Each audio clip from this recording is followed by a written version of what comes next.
So as Catherine mentioned, I am an orthopedic surgeon, and we take care of bones and stuff like that. So there's a lot of funny jokes when you go through medical school about an orthopedic surgeon. So what orthopedic actually means is ortho means straight, like orthodontist.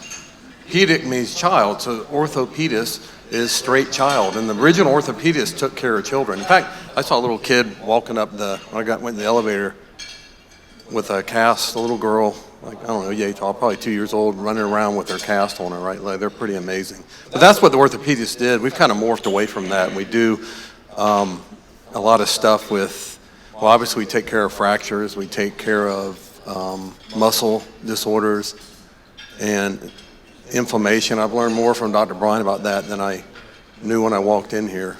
And I'm going to put some of that stuff into practice. But anyway, how did I get here to do this? And the way I got here, there's a friend of mine, Surya Ivy, and she introduced me to Catherine. And I think we went to the Faith and Freedom rally, and Catherine was sitting.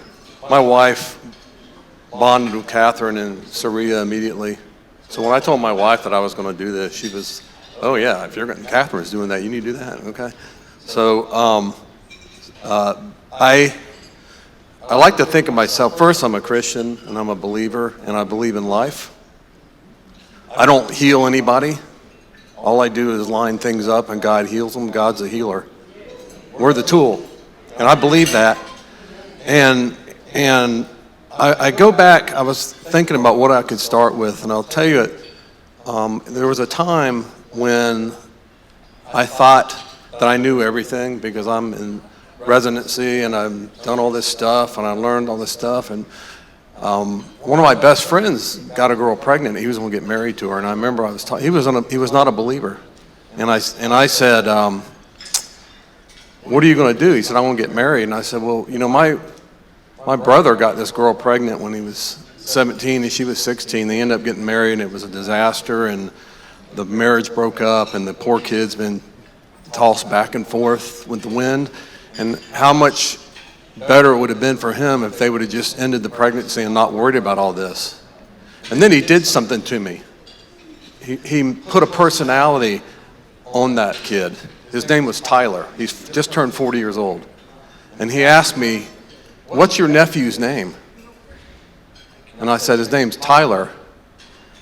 And he said, "Have you ever thrown that abortion idea past him?" So it's interesting, I talked to his name was Dale. I talked to him a couple years ago. He called me just to check on me. I said, "I want you to know something. You changed my life." "How did I change your life?" I said, "I'll sit down and talk to you about it someday." And I said, "I thought I knew everything. You showed me I didn't know anything.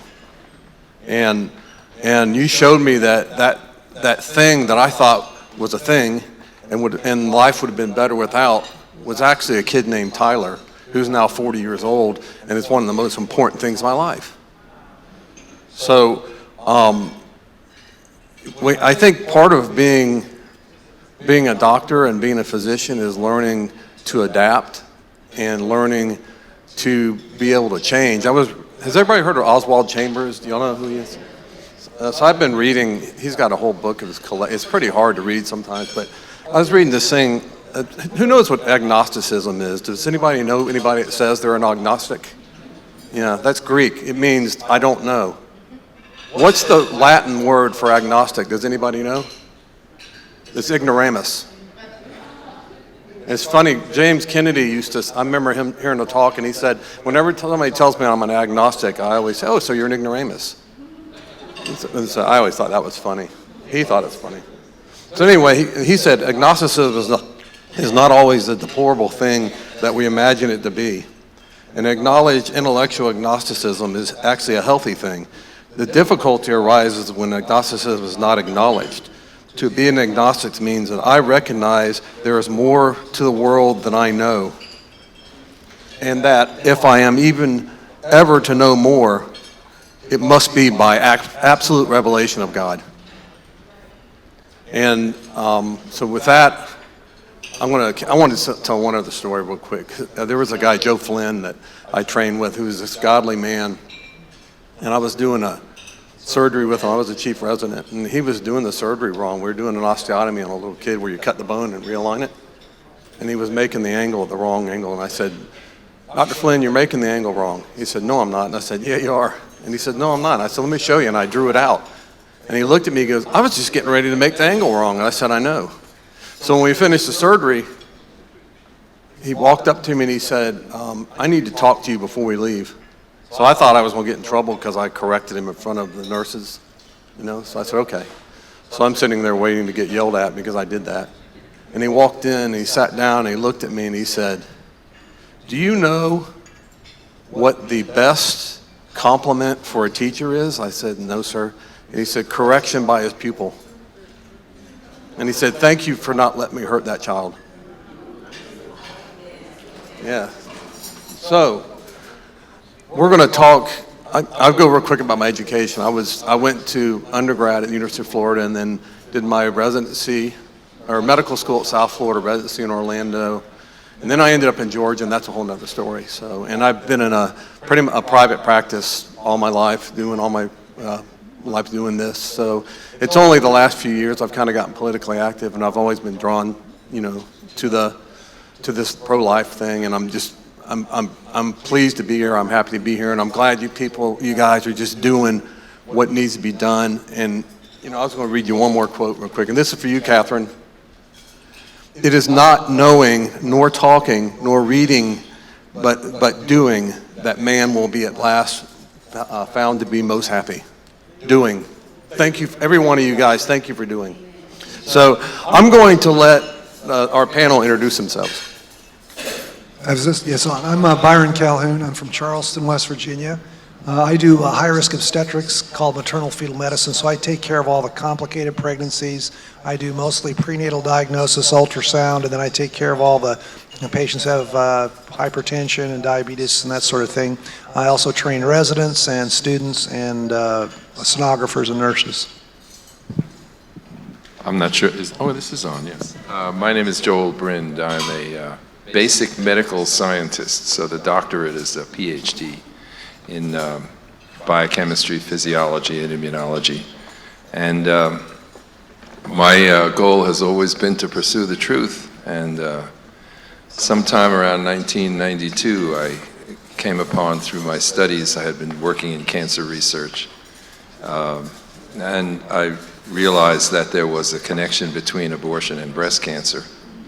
And I went back and looked over the literature, because the last time I had looked in the literature was about 1982, and realized there was enough in there to actually make the case that this was pretty well demonstrated for 10 years.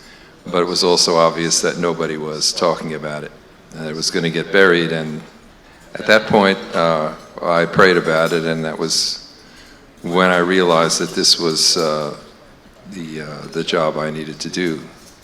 The way it happened actually was there was a publication called Science News, which is a semi-technical publication.